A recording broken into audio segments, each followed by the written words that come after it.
ఒకానొక అడవిలో ఒక సింహం ఉండేది. అది ప్రతిరోజు అడవిలోని జంతువులను వేటాడి చంపేసేది. దీంతో భయపడిన జంతువులన్నీ ఒక నిర్ణయానికి వచ్చాయి. రాజా, వేటాడడం మానేయి, మేమే రోజుకో జంతువును నీ దగ్గరకు పంపిస్తాము అని చెప్పాయి. ఒకరోజు ఒక చిన్న కుందేలు వంతు వచ్చింది. అది భయపడకుండా ఒక ప్లాన్ వేసింది. సింహం దగ్గరికి చాలా ఆలస్యంగా వెళ్ళింది.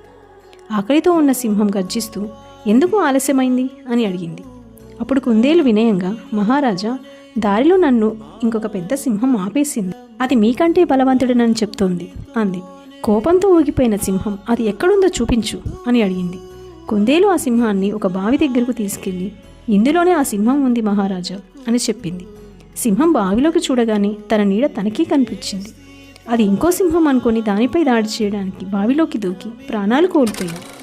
చిన్న కుందేలు తన తెలివితేటలతో అడవిలోని జంతువులన్నింటినీ కాపాడింది. ఈ కథలోని నీతి ఏమిటంటే, బలం కంటే తెలివితేటలు గొప్పవి.